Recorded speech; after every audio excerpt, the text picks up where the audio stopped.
इंसान कहता है कि पैसा आए तो मैं कुछ करके दिखाऊं, पैसा कहता है तू कुछ करके दिखा तो मैं आऊं। नमस्कार, मैं Vivek Bindra, founder and CEO बड़ा बिजनेस.com। पिछली बार फंड रेजिंग की बात करी, फंड रेजिंग की बात दोबारा, पहले सोर्सेज ऑफ फंड बताए थे, पैसा कहां से मिलेगा। आज बताएंगे तरीका क्या है। 10 स्टेप्स दूंगा, फ्री में दे रहा हूं, सॉलिड कंटेंट है, ये प्रीमियम कंटेंट है, इसके ऊपर हमने पेड कोर्सेज बनाए हैं, लेकिन फ्री में दे रहा हूं आपको 10 स्टेप। अगर आपने कोर्स नहीं लिया, सुनिए वो सारे 10 इजी स्टेप। पहला स्टेप, अपना लीगल स्ट्रक्चर बनाना पड़ता है। अगर आपकी प्रोप्राइटरी कंपनी है, पार्टनरशिप कंपनी है, फंड रेजिंग नहीं कर सकते, लिमिटेड लायबिलिटी में भी नहीं कर सकते, एलएलपी जिसको बोलते हैं, प्राइवेट लिमिटेड या पब्लिक लिमिटेड। जो प्राइवेट इक्विटी या वेंचर कैपिटल है वो प्राइवेट लिमिटेड कंपनी में भी आके पैसा दे सकते हैं। प्राइवेट इक्विटी और venture capital, PE and VC, ये प्राइवेट लिमिटेड कंपनी में देते हैं। लेकिन अगर आपको आईपीओ, तो फिर उसके लिए आपको पब्लिक लिमिटेड कंपनी में जाना पड़ता है। तो पहले तो अपनी कंपनी का लीगल स्ट्रक्चर ठीक कर लो, फिर आते हैं दूसरे स्टेप पे। अब थोड़ा मार्केट का रिसर्च अच्छा करके रखिए। कितना कस्टमर है आपकी मार्केट में। अगर आपकी उबर है तो सब आपके कस्टमर बन सकते हैं, स्विगी है तो सबको खाना है, उबर है तो सबको जाना है। स्विगी है तो सबको खाना है, उबर है तो सबको जाना है। पहले देखो कि आपके पास कस्टमर कितना है मार्केट में, मार्केट का रीच, मार्केट का साइज, कितने कस्टमर है आपके प्रोडक्ट को लेकर मार्केट में, क्या प्रॉब्लम आप सॉल्व कर रहे हैं। लेकिन इसके अलावा ये भी रिसर्च करके रखो कि आप कितना रेवेन्यू कमा सकते हैं, मार्केट में आपकी पोजीशनिंग क्या है, आरओआई कैसा आ रहा है, आपका ब्रेक इवन कितने दिन में हो जाएगा, प्रॉफिटेबिलिटी आपकी कैसी है। तो किसी चार्टर्ड अकाउंटेंट को ले लो, किसी एमबीए फाइनेंस को ले लो जो आपका दोस्त है, आजू बाजू किसी को ले लो, वो सारी चीजें निकालेंगे बैठ करके। अपनी कॉम्पिटिटिव एडवांटेज देखो, कॉम्पिटिशन को छोड़ के कस्टमर आपके पास क्यों आए, आपका विजन क्या है, फ्यूचर प्लान क्या है, स्टाफ कितना चाहिए, टेक्नोलॉजी कैसी चाहिए। जब आपका ये रेडी रहेगा तो आप तीसरे स्टेप पे जाइए, क्योंकि जब आप किसी इन्वेस्टर के पास जाएंगे आपकी बजट शीट जरूर चेक करेगा। पैसा क्यों चाहिए तुमको, हाँ अपना घर बनाने के लिए चाहिए, अपनी गाड़ी खरीदने के लिए चाहिए, तुमको कहाँ जाना, लंदन घूमने जाना, उसके लिए पैसा चाहिए, नहीं नहीं सर, मुझको मैन पावर के लिए चाहिए। लीगल खर्चे होते हैं, ट्रेनिंग की कॉस्ट होती है, मार्केटिंग की कॉस्ट होती है, तनख्वाह पेरोल की कॉस्ट होती है, सेल्स करने के लिए एडवर्टीजमेंट करनी पड़ती है, एचआर की कॉस्ट है, टेक्नोलॉजी की कॉस्ट है। आपके पास कुछ क्वेश्चंस के आंसर होने चाहिए। आप उस पैसे का क्या करेंगे उसको लिख लीजिए। जब आप बताएंगे तो इन्वेस्टर को विश्वास होता है। आप वो पैसे को कैसे यूज करेंगे, कितना पैसा चाहिए आपको, कहां कहां कितना कितना बजट बना के खर्च करेंगे, कैसे इस खर्चे को ऑप्टिमाइज करेंगे, कम खर्चे में ज्यादा काम कैसे करके दिखाएंगे, इसके लिए आपको कन्विंस करना होगा। अगर आपको 100 रुपए की जरूरत है तो इन्वेस्टर को दिखाइए 15 रुपए मैंने डाले, 15 रुपए मेरे पार्टनर ने डाले, हमारे पास होगा 30 रुपए, हम अपने भी लगा रहे हैं, 70 आप दे दो। उसको थोड़ा विश्वास होगा कि 100 में 30 ये लगा चुका है, 70 नहीं, ऐसा करता हूं मैं 40 दूंगा, 30 तुम्हें किसी से दिलवा दूंगा, वो बात करने में इंटरेस्ट लेगा। लेकिन आप बोलोगे मुझको 100 रुपए चाहिए, अपना तो मैं लगाऊंगा नहीं, आप ही पूरे दे दो, गड़बड़ हो जाएगी। चौथा पॉइंट, अब रिसर्च करिए, आपने बजट शीट बना लिया है, अपने बिजनेस को समझ लिया है। अब देखिएगा कि इस समय अगर आपका बिजनेस बढ़िया है, कौन सा इन्वेस्टर है आपकी इंडस्ट्री में, आप फार्मा में, एफएमसीजी, क्लोथिंग में, एजुकेशन में, टेक्नोलॉजी में, ई कॉमर्स में, B2C, B2B, हर एक के अलग प्रकार के इन्वेस्टर होते हैं। आपको सही इन्वेस्टर के पास जाना, नहीं तो हर जगह मेहनत करोगे, दीवार को धक्का नहीं लगाते, 100 जगह बिना बात के नहीं जाते। इसके लिए इन्वेस्टमेंट बैंकर्स होते हैं, आई बैंकर।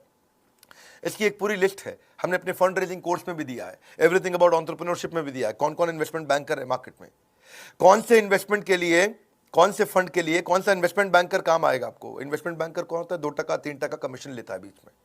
अगर आपको 100 रुपए दिलाएगा, 2 रुपए रख लेगा, तो वो एक दलाल, साधारण भाषा में, कठोर भाषा में बोलेंगे, वैसे बिजनेस की भाषा में उसको इन्वेस्टमेंट बैंकर या आई बैंकर या मर्चेंट बैंकर, इन 3 नामों से पॉपुलर होते हैं। सिकोया कैपिटल के आपको फिनटेक में पैसा लगाता है आजकल, RPG venture, FMCG, health wellness में लगाता है। आपका बिजनेस कौन सा है ये देखो। आप ई कॉमर्स में जा रहे हो तो एसएल पार्टनर अच्छा कर रहा है, कंज्यूमर बिजनेस सर्विसेज में जा रहे हो नेक्सस वेंचर कर रहा है। इसकी पूरी लिस्ट हमने बनाई है, पूरी लिस्ट यहाँ यूट्यूब वीडियो में बनाना मुश्किल होता है। अगर आप सीरियस कस्टमर हैं, बायर हैं, आपको वास्तव में आपको चाहिए कि भाई मुझे कोई पैसा मिल जाए, पैसा मिलना मुश्किल नहीं है, कुछ बेसिक चीज़ें चाहिए। आप ये 3 घंटे का कोर्स पूरा अटेंड करिए, या कुछ वीडियोस की सीरीज, ये कोर्सेज हैं, एवरीथिंग अबाउट एंटरप्रेन्योरशिप के साथ अभी ये फ्री में मिल भी रहा है कोर्स, आप ले सकते हो उसको। इन्वेस्टर ढूंढते ढूंढते अगर हो गए परेशान तो फंड रेजिंग कोर्स को ज्वाइन करो। 400 इन्वेस्टर की लिस्ट आपकी जिंदगी बना देगी आसान, मत हो परेशान, जिंदगी बनेगी आसान। इसके बाद 5वां पॉइंट, पिच डेक तैयार करो। जब जाओगे इन्वेस्टर के पास बोलोगे क्या, पिच मतलब उसको बोलना, डेक मतलब आपकी पूरी प्रेजेंटेशन। तो आप उसको समझाओगे, कन्विंस करोगे, तो कैसे करोगे। आपको सबसे पहली चीज बतानी पड़ेगी, पैसा कितना चाहिए, क्यों चाहिए, कैसे खर्च करोगे। और फिर आपको ये समझाना पड़ेगा आरओआई, आरओआई, आरओआई, सामने वाले को कमाई कैसे होगी, वो कैसे ग्रो करेगा। इसको बोलते हैं पिच डेक। अगर आप पिच डेक में ये भी लिखो, पहला 100 कस्टमर कैसे लाओगे, उसके बाद 1000 कैसे लाओगे, 10,000, 1 लाख, 10 लाख कस्टमर कैसे बनेंगे। पहले तो सिंपल सा कवर पेज बना लो, उसके बाद अंदर जब जाते हो अपनी टीम की इंफॉर्मेशन डालो, मेरे पास ये टीम है। इन्वेस्टर देखना चाहता है कि आपकी टीम में दम कितना है, आपकी टीम एग्जीक्यूट कर पाएगी कि नहीं कर पाएगी। पैसे तो चलो मैं लगा दूंगा, क्या सोचता है इन्वेस्टर, पैसे तो मैं लगा दूंगा, लेकिन क्या आपकी टीम में वो क्षमता है कि आपके आइडिया का एग्जीक्यूशन कर दे। आपको अपनी प्रोडक्ट और टेक्नोलॉजी की डिटेल देनी पड़ेगी। मैं क्या प्रोडक्ट बना रहा हूं, क्या टेक्नोलॉजी बना रहा हूं, कैसे बनाऊंगा, कितने दिन में बनाऊंगा, क्या बिजनेस का मॉडल है, कस्टमर आएगा कैसे। आपको कॉम्पिटिटिव लैंडस्केप का मतलब आसपास कितने कॉम्पिटिटर हैं इस धंधे में, आपके बिजनेस में और कितने तरह के कॉम्पिटिटर घुस चुके हैं, आपके करंट फाइनेंशियल कैसे हैं, पिछले 1 साल से 2 साल से आप बिजनेस कर रहे हो, थोड़ा मोटा किया है आपने, ज्यादा नहीं किया, थोड़ा किया है आपने, 10 लाख, 50 लाख, 1 करोड़ या कुछ भी छोटा सा बिजनेस किया है, खाली आइडिया है। तो आइडिया है तो मार्केट साइज की अपॉर्चुनिटी बताओ, भाई मार्केट इतनी बड़ी है, मेरा आइडिया अच्छा है, थोड़ा पैसा दे दो, सीड फंड। करंट फाइनेंशियल नहीं है तो आप थोड़ा कुछ आइडिया बताना पड़ेगा, आपको नीड बतानी पड़ेगी उसका। देखिए नीड यूजेज की हमने बात तो कर ली, आपको शेयर होल्डर की इंफॉर्मेशन देनी पड़ेगी कि भाई ये शेयर होल्डर होने वाले हैं, ये मेरे 2 पार्टनर हैं, को फाउंडर है, ये टेक्नोलॉजी पे काम करता है, ये सेल्स पे काम करता है, ये प्रोडक्ट पे काम करता है, हम 3 को फाउंडर हैं, 33% के, या 4 को फाउंडर है, 25% के, चारों के अलग अलग काम है, चारों मजबूत लोग हैं, तो सबके मिला के 100% हुए। आपने उस इन्वेस्टर को बुलाया, बोला आप इतना पैसा दे दो, हम 20% आपको दे देंगे, तो जिन सबके 25% शेयर वो घट के 20% रह जाएंगे, यानी कि 80% आप लोग के पास रहेगा, 20% इन्वेस्टर के पास चला गया शेयर। तो इन्वेस्टर को वो सारी इंफॉर्मेशन चाहिए, वो जानना चाहता है कि कंपनी की वैल्यू आज अगर 1 करोड़ है तो ये 100 करोड़ कैसे होगी। तो जो मैंने 20% दिया है आपको, जो आपके 20% शेयर लिए हैं, तो जब 1 करोड़ से 10 करोड़ या 1 करोड़ से 100 करोड़ के आप हो जाओगे तो मेरी भी कंपनी की 20% जो मेरे शेयर है उसकी वैल्यू बढ़ जाती है। इन्वेस्टर क्यों आता है, इन्वेस्टर को आरओआई रिटर्न चाहिए। अब आता छठा पॉइंट, अपनी इन्वेस्टर पिच को और अच्छा करो, उसको परफेक्ट करो। कैसे परफेक्ट करोगे आप इन्वेस्टर से बात कैसे करोगे, प्रोसीड कैसे करोगे, अपने आप को प्रेजेंट कैसे करोगे, अपनी टीम को कैसे प्रेजेंट करोगे, उसको ईमेल कैसे लिखोगे आप, वो आपको कैसे रिस्पॉन्ड करेगा, गो हेड कैसे होगा। तो बेसिकली कुछ मिस्टेक्स है जिनका ध्यान रखना है।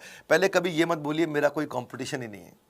आप बता सकते हैं, अगर वास्तव में भी नहीं है तो बताएं कि एक कमजोर कंपटीशन अभी बिगिन हुआ है, आप मार्केट में फर्स्ट मूवर एडवांटेज है, नहीं तो हमेशा बताइए कि ये लैंडस्केप है। अनरियलिस्टिक प्रोजेक्शन मत दीजिए। आपको लगता है कि आप धंधा करेंगे 10 करोड़ का, बोल दें 1000 करोड़, तो फिर पर्दाफाश हो जाता है। क्लैरिटी होनी बहुत जरूरी है। जब क्लैरिटी नहीं होती है तो भी इन्वेस्टर पकड़ लेता है इस बात को। अगर इन्वेस्टर आपको क्रिटिसाइज करता है, आपकी कोई गलती निकालता है, तो उसको पर्सनली मत लीजिए। ऐसा नहीं कि आप दुखी होकर बैठ जाएं, ये कैसे मेरे बारे में इतनी कमी निकाल रहा है। और ऐसा नहीं कि बहुत कंजर्वेटिव नंबर दे दो, अग्रेसिव नंबर नहीं देना। आपने 10 करोड़ को 100 करोड़ नहीं बताना, वो तो मैंने बताया, लेकिन ऐसा ना हो कि 10 करोड़ को आप 1 करोड़ बता बैठो। तो कंजर्वेटिव भी नहीं देना, बहुत एग्रेसिव भी नहीं देना, रियलिस्टिक नंबर दीजिए। अनप्रोफेशनल लुक होती है कभी कभार, या बहुत ज़्यादा हीरो बन के जाते हैं। अभी हमारे एक दोस्त हैं, वो बहुत बड़े इन्वेस्टर हैं। वो कहते हैं कि मैंने इन्वेस्टमेंट के लिए मेरे पास एक पिच आई थी, बड़ी अच्छी पिच थी, वो बिजनेस मॉडल उसका अच्छा था। मैंने उसको 5 स्टार बुलाया, 5 स्टार होटल में एक मीटिंग करने के लिए। मैंने पूछा वाइन लेते हो, बोला मैं विस्की लेता हूँ, बड़ी कोई महंगी विस्की बता रहा था वो, सिंगल मॉल्ट 18 ईयर। तो बोला मैं 12 ईयर भी नहीं लेता, 18 ईयर लेता हूँ। जब उसने ऐसा बोला तो उसको लगा इसके तो बड़े रईसों वाले शौक है, ये मेरे पैसों को अपने शौक में ही पूरा कर डालेगा। और फिर बोला कि मैं एक दूसरे लड़के से मिला जिसको मुझे फंड देना था, और वो बेचारा 700 किलोमीटर तक बस में बैठ के आया, सारी रात बस में था वो, और सुबह मेरे पास आया, दिन भर वो मेरे साथ रहा। मैंने बोला थके नहीं आप? बोला बस में नींद पूरी कर लेंगे, दिन भर काम करेंगे। बोला ये बड़ा मेहनती था, उसे विश्वास हो गया। बड़ा इंपॉर्टेंट है कि जब आप इन्वेस्टर से मिल रहे हो तो कैसे मिल रहे हो, क्या बात कर रहे हो, प्रोफेशनल रहिए, कीप इट सिंपल। स्टोरी बताइए, कंपनी की स्टोरी क्या है, और आपके इन्वेस्टर को उसका एग्जिट कैसे मिलेगा, वो कमा के बाहर कैसे निकलेगा, उसकी स्ट्रैटेजी तैयार रखना। फंड रेजिंग कोर्स को लेकर अगर आप बन गए बुद्धिमान तो इन्वेस्टर पिचिंग में कभी नहीं बचेगा कोई व्यवधान। बुद्धिमान व्यवधान ठीक लग रहा है, क्योंकि कोर्स में देने जा रहे हैं आपको वो ज्ञान जो फंड रेजिंग प्रोसेस को कर देगा बहुत आसान। 7वां पॉइंट अब आता है रोका। शादी से पहले रोका होता है ना, शादी से पहले थोड़ा सा रुका देते हैं, लड़का लड़की फिक्स हो जाता है, हाँ जी रोका सेरेमनी होता है, तो उसमें डिसाइड कर लेते हैं।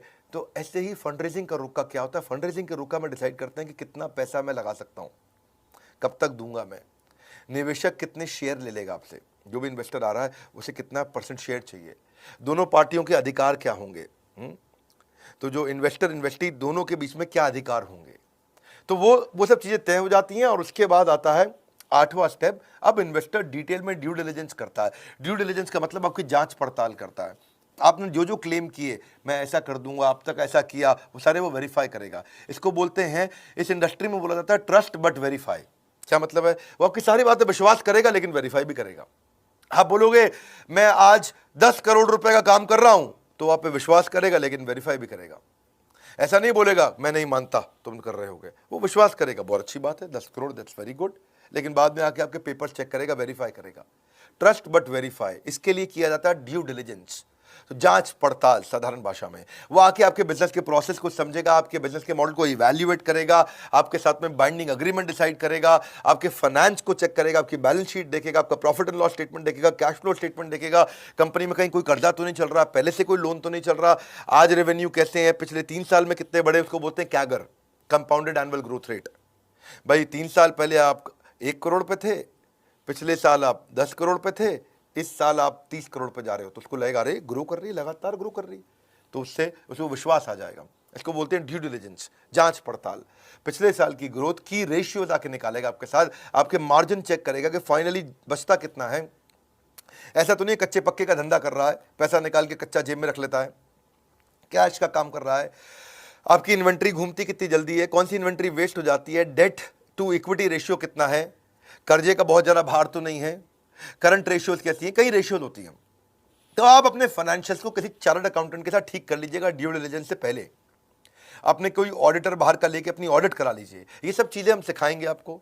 अगर आपका बिजनेस नया है, अभी कुछ भी आपने पहले नहीं किया, तो भी आप फंड रेज कर सकते हैं। आपका लीगल भी चेक करेगा आकर के, वो कंपनी में कहीं कोर्ट में केसेस तो नहीं चल रहे हैं, प्रमोटर के ऊपर, मालिक के ऊपर केसेस तो नहीं है।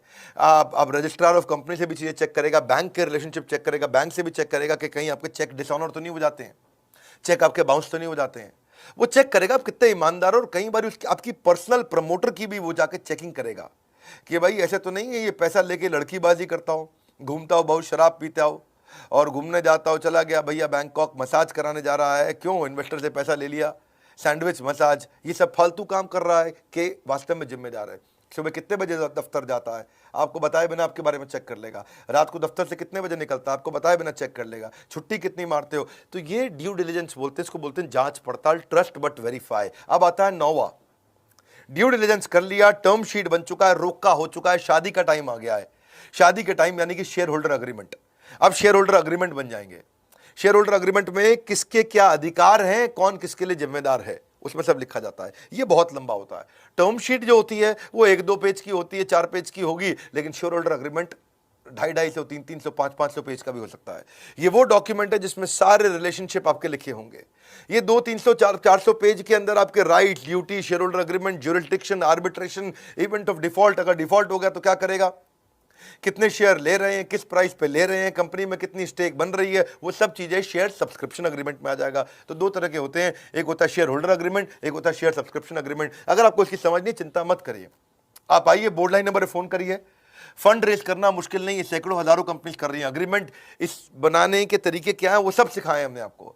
ये अग्रीमेंट क्यों चाहिए होता है? अग्रीमेंट इसलिए नहीं चाहिए कि आप कोर्ट में केस जीत जाओ, अग्रीमेंट इसलिए चाहिए होता है कि कोर्ट में केस के लिए कभी जाना ही ना पड़े। लीगल गाइडेंस इसलिए नहीं चाहिए कि आप जाकर के लीगल बैटल जीत जाओ, लीगल गाइडेंस इसलिए चाहिए कि कभी लीगल बैटल की नौबत ही ना आए, कभी झगड़ा ही ना हो। तो अब आता है फाइनली पॉइंट 10वां, इन्वेस्टर रिलेशन। अभी भी अगर आपको पैसा नहीं मिला शेयर होल्डर अग्रीमेंट के बावजूद भी, और रुक गया बीच में, कहीं टूट गया है, तो इन्वेस्टर रिलेशन अच्छे रखने आने चाहिए। और अगर आपको मिल गया है, पैसा आपकी जेब में आ गया है, तो भी इन्वेस्टर रिलेशन 10वां पॉइंट जरूरी है, क्योंकि रिलेशनशिप बना रहेगा तो बात बनी रहेगी। आपके एग्जिस्टिंग इन्वेस्टर को आपको रिपोर्ट तो बना के भेजनी होती है ना, एग्जिस्टिंग इन्वेस्टर को क्या ग्रोथ हुई दिखाना पड़ता है, उसको डेटा MIS रिपोर्ट देनी पड़ती है, उसको नए प्रोजेक्ट के बारे में बताना पड़ता है, ये भी कहना पड़ता है थैंक यू आपने 10 करोड़ रुपए लगाए, अगर हो सके तो 10 करोड़ और लगाइए क्योंकि मैं नया प्रोजेक्ट एक और लेके आ रहा हूं। आप या फिर नए इन्वेस्टर के साथ भी रिलेशन बनाना, ये तो आपका एग्जिस्टिंग इन्वेस्टर था, ये थोड़ी आप एक इन्वेस्टर से आप रुक जाएंगे। आपको चाहिए 4 इन्वेस्टर और, क्योंकि आपको और पैसा चाहिए, तो आप कंपनी के बारे में अचीवमेंट्स, अपनी न्यूज़, अपनी रिलेशनशिप बना के रखोगे नए इन्वेस्टर के साथ में। और जब ये सारी चीज़ें हो जाती हैं तो आपके पास जब काफ़ी इन्वेस्टर आते हैं तो बाकी इन्वेस्टर अपने आप आते हैं। पैसा ही पैसे को खींच के लाता है, इन्वेस्टर ही दूसरे इन्वेस्टर को खींच के लाता है। ये बहुत लंबी स्टोरी है, मैंने शॉर्ट में बताया आपको, 10 पॉइंट बताए फंड रेजिंग के स्टेप्स क्या होते हैं। हमने इसके ऊपर डिटेल्ड कोर्स बनाया हुआ, बहुत डिटेल के अंदर है। ये जो स्टार्टअप है, स्टार्टअप कर रहा है, करने वाला है, करना चाहता है, आइडिया है, शुरू कर चुका है, एग्जीक्यूट कर चुका है, सोलोप्रेन्योर है, एंटरप्रेन्योर है, एंटरप्रेन्योर है, उनको ये वीडियो शेयर करिए, क्योंकि ये बड़े काम आते हैं। ये छोटे छोटे पॉइंट्स बहुत काम आते हैं। मेरे चैनल पे आने का फायदा ये है, हमेशा बिजनेस के ऊपर खालिस ज्ञान मिलता है कि मैं केवल हवाई बात करना कभी पसंद नहीं करता। स्टेप्स में बताता हूँ, पॉइंटर्स में बताता हूँ। मेरे साथ बैठते हो, 10-15 मिनट के अंदर आपको 1 से 2 घंटे का कंटेंट तुरंत दे देता हूँ। अगर आप नए आए हो जरूर सब्सक्राइब करिए, बेल आइकन हिट नहीं किया तो आपको इतने बढ़िया वीडियोस फ्री में तो मिलेंगे नहीं। हमारे साथ जुड़े रहने के लिए, इस वीडियो को शेयर करने के लिए, बोर्ड लाइन नंबर पे फ़ोन करके इसकी सारी जानकारी लेने के लिए आप सबका हृदय की गहराइयों से प्रेम पूर्वक बहुत बहुत धन्यवाद।